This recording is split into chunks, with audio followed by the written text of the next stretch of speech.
Thank you, brother. The subject today, Jonah. A lot of you are probably familiar with this, the story or the life or the message of Jonah.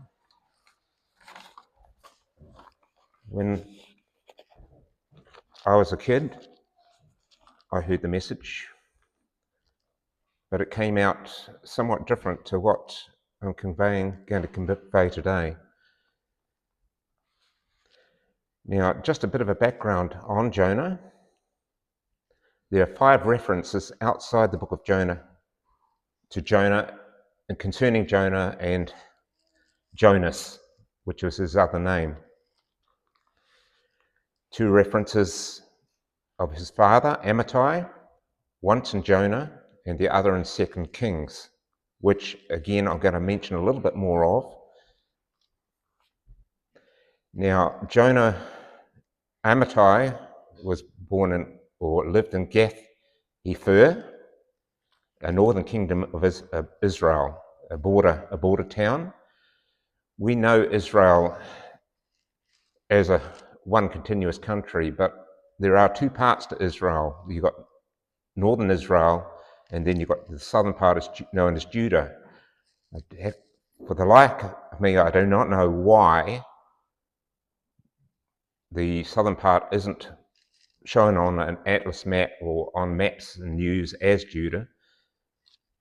But that happened back in 930 BC under King Solomon, when there was a division due to political and conflicts of that nature. Coming back to Nineveh, where most of the story is going to take part, that is found in northern Iraq on the Tigris River, on the eastern side of the Tigris River stretching north. Not known necessarily, part of it is still known as the governorship of Mosul, which is the modern city today. Jonah was born and died in the 8th century, so there's very limited information on Jonah. As far as his history, we do not know who his mother was and probably whether it was relevant. And as a guide for the time when he was alive, it was around about the 8th century BC. In 2 Kings 14:25 is where he actually spoke to Israel. It was his first message. We do not know what the message consisted of, but this was, again, the timing was within the last 200 years of the 1500-year Assyrian Empire, before the Persian Empire began.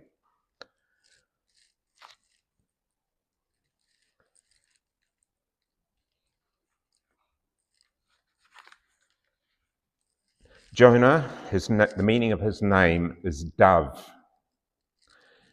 It is a way that God shows his guiding hand and lasting peace, which is very interesting. I didn't know that each of our names that we have a meaning, and whether we live up to them can be quite an interesting story. If anyone wants to know what mine means after the service, feel free to ask. I'm not going to say it now for a good reason.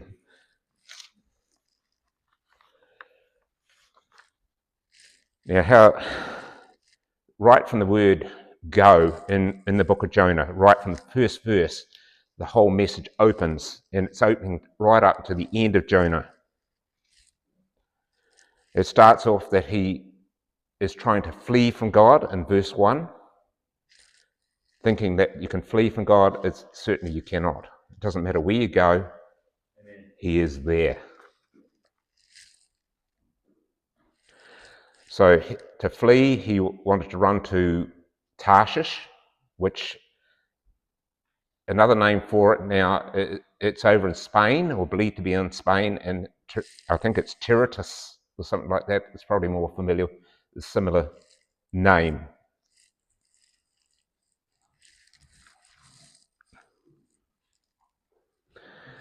So he ran down to Joppa to get on a boat out to Tarshish. Now, whether the boat was obviously a trader's merchant ship, we do not know the size of it, but in those days the ships were a combination of sail and rowing. And we'll see this as we just move a little on into the word here, why it had to have oars as well as sails.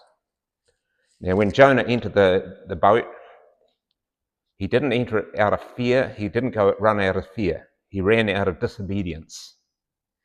Again, this will open up more. We'll see the reason as we get into about the last chapter of what his actual reason was for fleeing.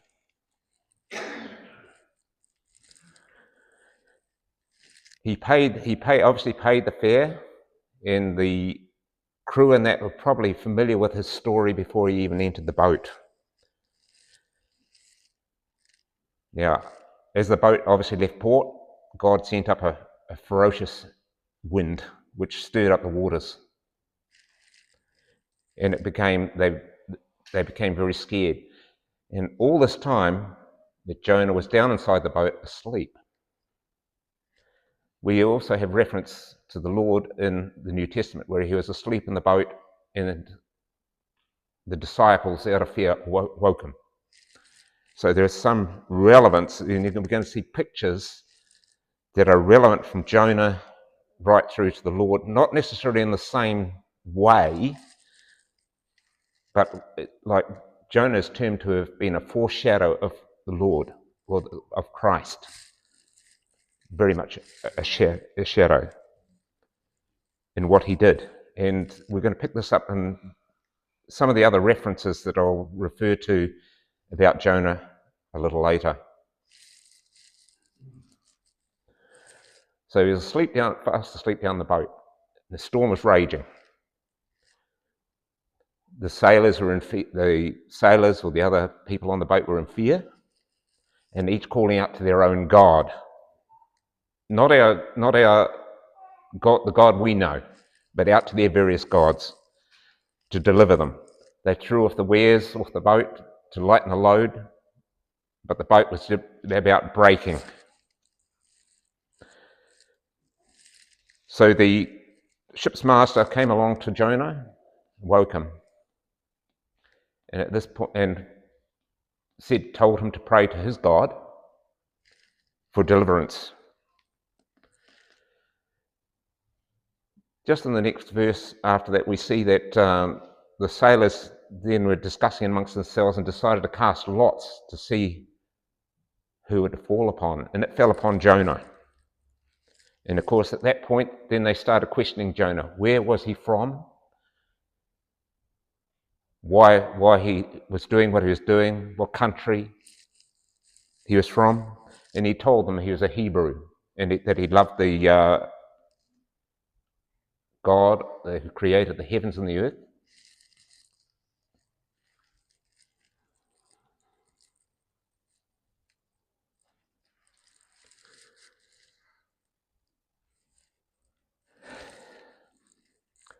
And when they questioned him too, they saw that they were in fear, great fear, because they said, why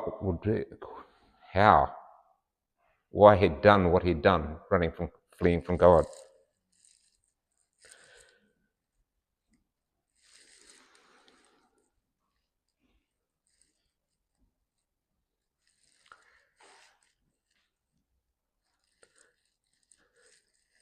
Then they said unto him, what shall we do unto thee, that the sea may be calm unto us? And of course Jonah said to them, you'll have to cast me into the sea. And of course they didn't want to do that. They kept on rowing hard, and in this end they could see no other resolve, and they prayed that they would not be guilty of innocent blood being cast over, very much like what Pilate did concerning the Lord. That's right. So in the finish, they took up Jonah and cast him into the sea. Then when they saw the sea calmed immediately, they were in fear, great fear, and could see the power of God. So they offered sacrifice and made vows. So that was the sailors' turning point to the Lord. This is, again, it's only a small part, in a nutshell, of the message that's contained here concerning Jonah. Now the Lord had prepared a great fish to swallow Jonah. And we see in Matthew, sorry, I'll get that right.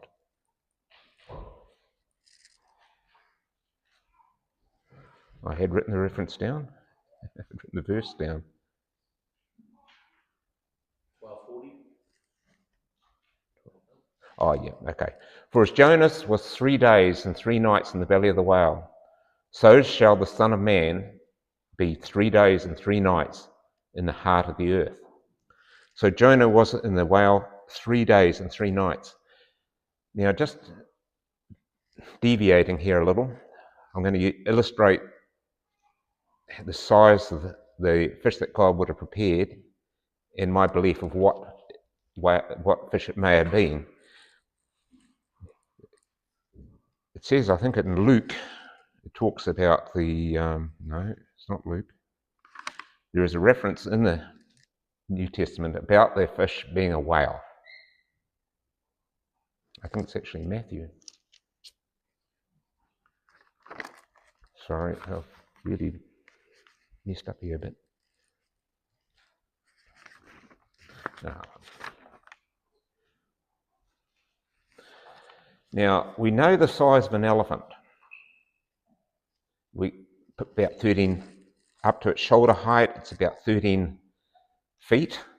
So if an elephant's that in length as well, obviously not that in width, it'd be a pretty massive block. But an elephant can weigh up to about 6 metric tons, or just slightly over 6 metric tons. Now, whales generally weigh anything up to about 30 meters in length and can weigh up to 200 tons. But the whale I'm picking on is going to be the sperm whale, because it can plunge to a depth of about 2,250 meters, which is the equivalent of 7,380 feet. A sperm whale, generally in length, in its first 30 years of life, and that's when a female generally matures, they are about 35 feet. But this is not the end of the growth for the male sperm whale. They can grow up to 50 feet. No,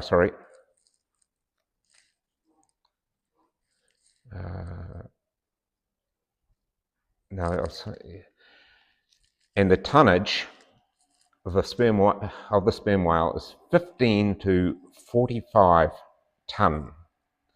So at 16 meters long, which is 50 feet, for the male to be mature at the age of 50 years. So God could have very easily used the sperm whale. It doesn't sound very long, but if you compare the weight factor of the size of an elephant, as in the picture I was trying to give you, to the size of a whale, it is quite an extreme difference. Now, it would not have been comfortable in the whale.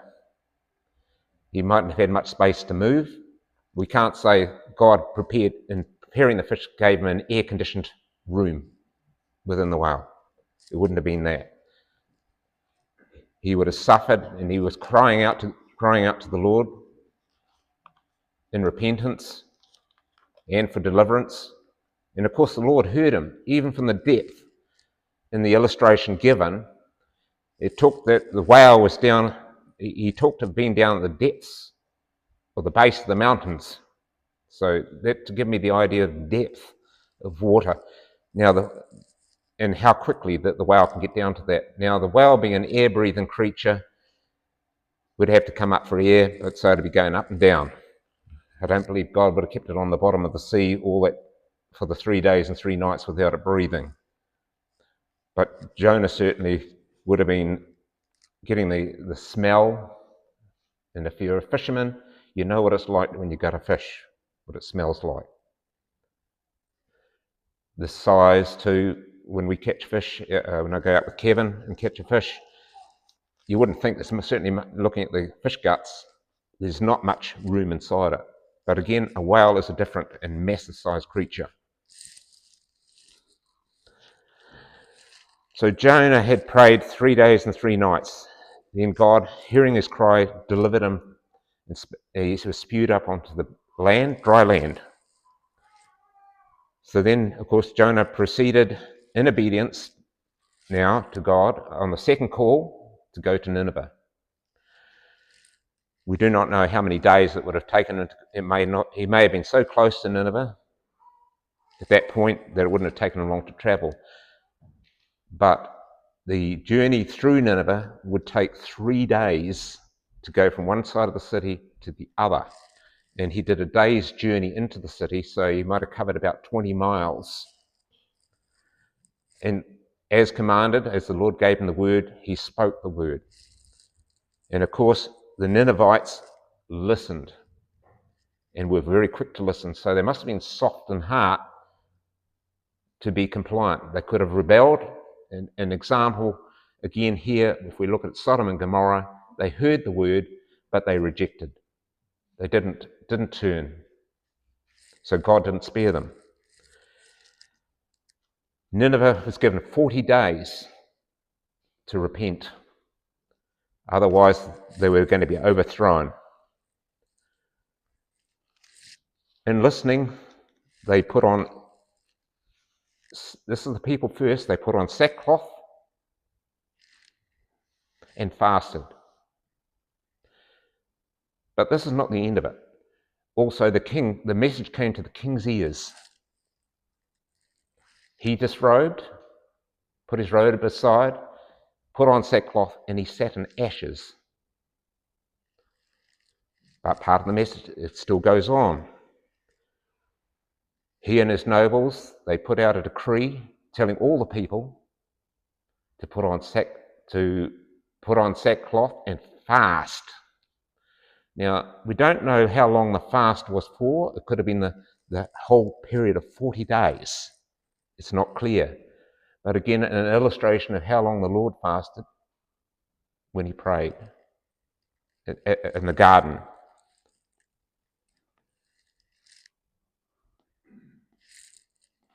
They were waiting to see if the Lord would indeed turn from his fierce anger, because the Lord was extremely angry.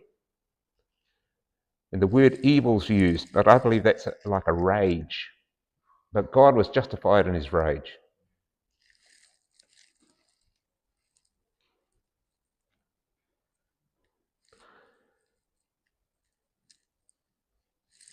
Coming down to chapter 4. And of course, Jonah, here, he was not pleased to see that God had forgiven the Ninevites, for they indeed repented. And this was the reason Jonah gave for fleeing, that he knew God was slow to anger, merciful and kind, and that he would obviously relent from his fierce anger and accept. And Jonah saw, and the Lord saw the works of the people. He saw that the people had repented. And it wasn't only the people that were put in sackcloth, it was also the beasts of the field, the flocks and the herds referred to, that they were all in sackcloth. And none were to feed. So the fast affected everything, all the creatures, the flocks, the herds, as well as the people.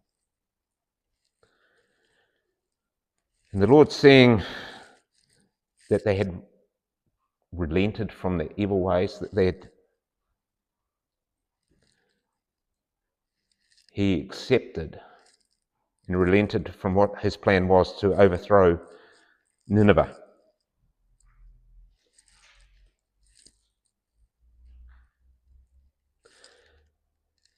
And of course, Jonah, he was still waiting to see what the outcome was, because praying, he was not happy with God. And God questioned him, "Dost thou well to be angry, Jonah?" And the question came across twice. And Jonah he said he'd rather die. Obviously, he didn't want to see Nineveh forgiven. So he went out from the city. He sat on the east. He made a booth. The booths were a temporary accommodation made out of whatever materials were available, sticks and leaves. And he sat in it. And God saw his situation and provided a plant, a gourd. Trying to find out a definition of what a gourd is, all I could find was that it's a flowering and fruiting plant. So whether it's along the lines of a pumpkin plant, a vine, something like that. So God sprung that up overnight. And of course, Jonah was very happy with his gourd But God then sent a worm to destroy, and the gourd withered. And of course, Jonah, again, he began to a state of pity now.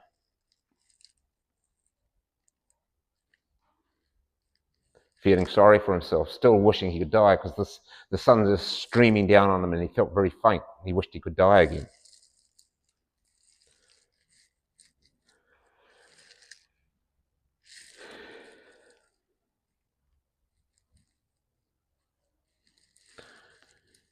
And that's when he was questioned the second time, and Jonah wanted to die.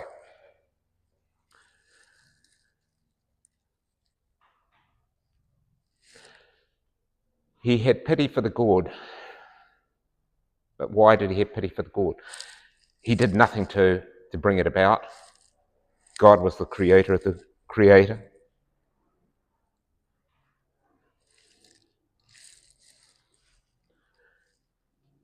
Then to come down to the last verse in relation to Nineveh. It talked about 6,000 children, I believe it would have been relating to here, not yet able to discern the right from the left. Now, I asked Claire this morning to ask the young ones what concept or what understanding they had of their right and left. And she said a lot in it. She found a lot of the class, obviously 5 up, had that understanding of what and could differentiate between right and left. So if we base it, how large Nineveh may have been, like 96 kilometres from north to south and across. A massive city, the population probably could have been anything from 600,000 to 1 million people at that time. By today's standards, not a great city, but back in those days, it certainly would have been. Higher capita. The reason for the higher density of population today is certainly high-rise buildings, as opposed to probably single or 2-story accommodations in those days. And the Lord had such a love for children, he wouldn't have wanted to see a city destroyed in the way he worded it.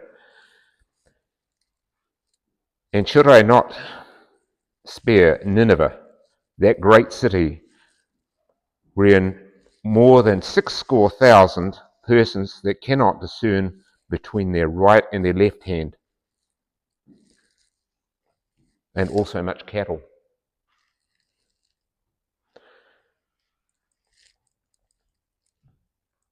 So we see from the message of Jonah and how it relates to the other verses in the New Testament. In Luke 11 verse 30, for as Jonah was assigned to the Ninevites, so shall also the Son of Man to this generation.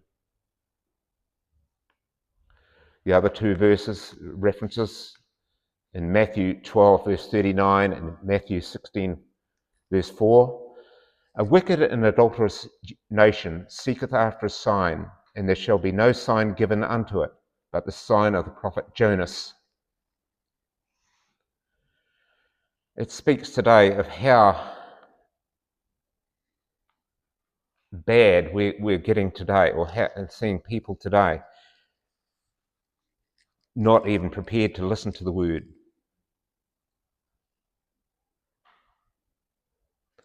Not prepared to turn to the Lord. So wasn't it, in the days of Jonah, at least they listened. So much more today do we need to listen and take on board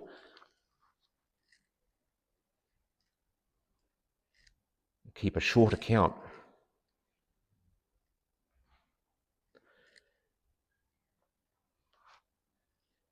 If we don't, we can expect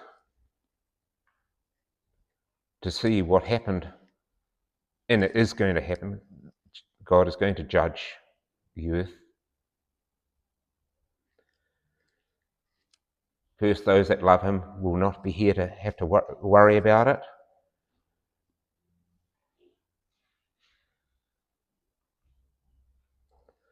But let us be certainly prepared for the Lord.